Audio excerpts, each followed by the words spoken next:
క్రీస్తునందున్న ప్రియులకు ప్రేమతో వందనాలు తెలియజేయుచున్నాను. అక్టోబర్ నెల 31వ తేదీ 2025. ఈరోజు దేవుడు మనకు చేస్తున్న వాగ్దానం ఏమిటనగా, యెషయా గ్రంథము 43వ అధ్యాయము 5వ వచనం మొదటి భాగం. భయపడకము, నేను నీకు తోడై ఉన్నాను. ఆమేన్. నా ప్రియమైన సహోదరి సహోదరులారా, ఈ లోకంలో జీవిస్తున్న మనమందరము కూడా ఆయా సమయాలలో భయపడుతూ ఉంటాం. నాకు తెలిసి భయము లేని మనిషి ఈ లోకంలో లేడనుకుంటాను. ప్రతి ఒక్కరూ కూడా ఏదో ఒక విషయమై భయపడుతూ ఉంటారు. ప్రియులారా, భయము కలిగినప్పుడు ఎవరైనా పక్కన ఉంటే బాగుంటుంది అనిపిస్తుంది. మనల్ని ధైర్యపరిచేవారు మనకు కావాలి అనిపిస్తుంది. ఈ లోకంలో ఎవరు కూడా శాశ్వతమైన వారు కారు.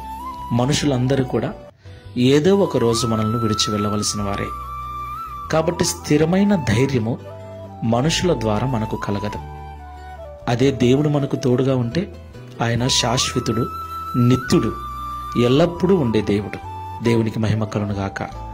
ఆ ప్రభువు అంటున్నాడు, భయపడకుము, నేను నీకు తోడై ఉన్నాను అని. దేవునికి మహిమ కలుగునుగాక. ప్రియులారా, ఈ లోకంలో ఎవరు మనతో లేకపోయినా దేవుడు మనకు తోడుగా ఉంటాడు. ఆయన మనకు కనపడడు, అంతే.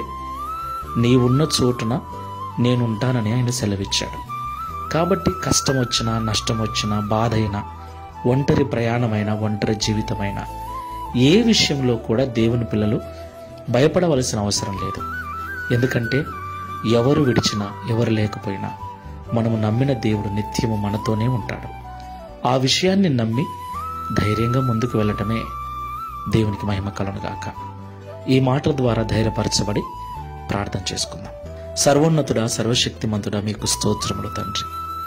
భయపడకము, నేను నీకు తోడై ఉన్నానని ఈ ఉదయకాల సమయంలో మాతో మాట్లాడినందుకు స్తోత్రములు. అవును తండ్రి, ఈ జీవితంలో, ఈ జీవన ప్రయాణములో అనేక రకాల సమస్యలు ఎదురైనప్పుడు, అనేక రోగాలు, ఇబ్బందులు ఎదురైనప్పుడు, అనేక సందర్భాల్లో మేము భయపడ్డాం. నీ పిల్లలమై ఉండి కూడా భయపడ్డాం. నీ వాక్యం వింటూ కూడా భయపడ్డాం. ఎవరు లేరే నా బాధ పంచుకోవటానికి, నన్ను ధైర్యపరచటానికి ఎవరు లేరే అని ఒంటరితనంతో కృంగిపోయాం.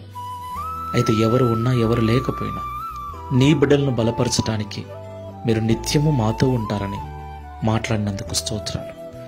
ఈ మాటలు విన్న మేమందరం కూడా ఈ విషయాన్ని నమ్మి ఇక ఎట్టి పరిస్థితుల్లో కూడా భయపడక ధైర్యముగా ఈ విశ్వాసపు యాత్రలో ముందుకు వెళ్ళటకు సహాయం చేయమని, సర్వకాల సర్వావస్థలలో నీ మీద మనసు నిలుపుకొని నీకు మొరపెట్టుచు ప్రార్థనాపూర్వకంగా ముందుకు వెళ్ళటకు సహాయం చేయమని, ఈ మాసమంతయు కాపాడిన మీ కృపను వచ్చే నూతన మాసంలో కూడా సమృద్ధిగా అనుగ్రహించి నడిపించమని యేసు నామములో ప్రార్థిస్తున్నాము తండ్రి.